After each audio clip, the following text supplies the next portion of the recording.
What a marvelous age we live in.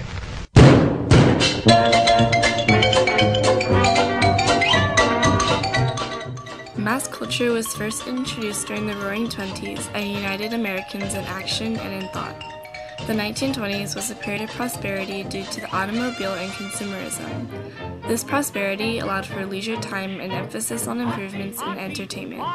As the entertainment industry expanded with its advancements in dance, radio, and movie making, Americans became linked through common interests in entertainment and a mass culture was created. Hot heat, burning terribly, nearly makes a furnace out of me. Hot feet, and I want to be hot. The 1920s witnessed a surge of new dance moves that attracted Americans and brought about what is known today as the dance craze of the Roaring '20s. New dance moves included the foxtrot, the Lindy Hop, the waltz, the tango, the toddle, and the black bottom.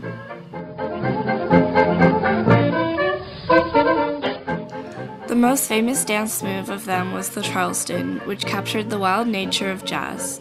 Originating in Charleston, South Carolina, the Charleston was fast-paced and matched the lifestyle of the younger generations. Other dance moves, like the shimmy, contained much more physical contact that was considered inappropriate by old conservatives. Soon dance marathons were televised weekly, airing and teaching new dance moves across the nation. Dance marathons tested human endurance and challenged contestants to dance non-stop for days. The longest dance marathon recorded lasted 3.5 weeks. Burdened by the traumas of World War I, Americans used dance as an emotional outlet. The growing popularity of dance also appealed to the rebellious nature of flappers, who after the passing of the 19th Amendment felt a new sense of freedom. Women felt free to participate in the arts and dance without being criticized. The high energy and wild nature of dance offered an escape of reality and a common form of expression to Americans, bringing them together under a common hobby. Along with dance, the radio also united Americans emotionally and intellectually.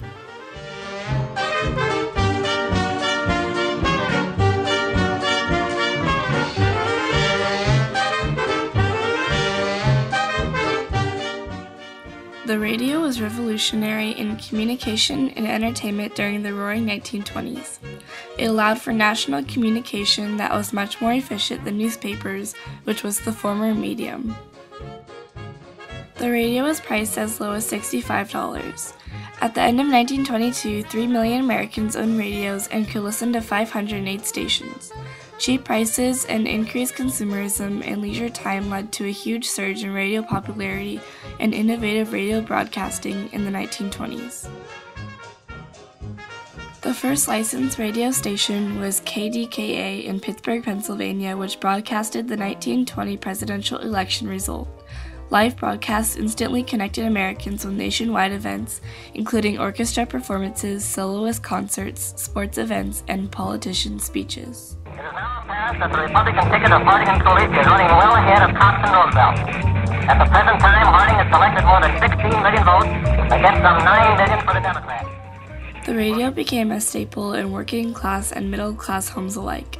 It enhanced a sense of community among different ethnic groups as each group could listen to programming suited to their interests and needs. With its mass popularity, the radio broadcasting became so chaotic that government intervention was needed to settle its issues. The Federal Radio Commission was created to regulate radio use, investigating radio stations, apportioning time to different programs, and monitoring the growth of the radio industry. The Radio Act of 1927 set up licensing and frequency allocation systems for commercial stations. The radio created a sense of community among Americans. Unified by radio broadcasting, Americans enjoyed news, entertainment, and cultural trends. Like radio broadcasting, the movie industry's growth during the 1920s revolutionized American entertainment.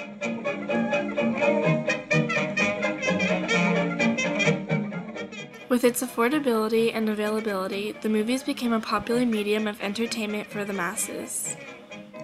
The first accepted color feature-length film was a 1918 silent film called Cupid Angling. Before 1908, color movies were produced with hand-tinted frames painted by color artists. In 1918, the Technicolor Corporation founded a more advanced and perfected system of color film production. Advancements in sound production led to the ascendance of talkies and the decline of the silent film era. In 1927, the first feature-length sound film was The Jazz Singer, produced by Warner Brothers with its Vitaphone sound-on-disc system. The Jazz Singer was an American musical film about a young man defying traditions to attempt to build a career as a jazz singer. Ow! Do it over again.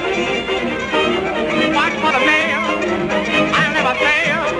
If you don't get a letter again, you know I'm in jail. Famous and glamorous movie stars such as sex symbol Rudolph Valentino, the It Girl Clara Bow, and actress Greta Garbo were idolized by millions. Hollywood had become the center of movie making in the U.S., with 85% of U.S. movie production occurring in or around Hollywood. It had good weather and a wide variety of scenic locations.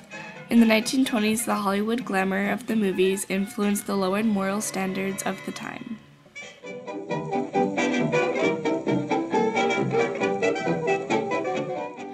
Movies were an art form of universal appeal for entertainment. They made people laugh and be happier after the horrors of World War I. Movies idolized politicians like Theodore Roosevelt and Woodrow Wilson, who became popularly viewed as heroic celebrity figures. The movie industry made the post-war world feel like a much better place, idealizing war heroes and providing an escape from the harsh realities of the real world. The movie industry in the 1920s jump-started many technological advancements, fantasized a world of glamour helping people to escape reality, and began the practice of idolizing movie stars. All of this has become a part of a mass culture that makes up our movie watching experience today.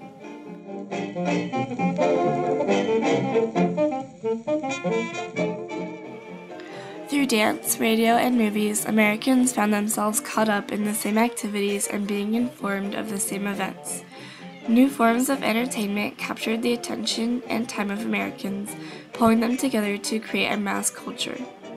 The mass culture of 1920s set the foundation for national unity throughout the 20th century and in present times.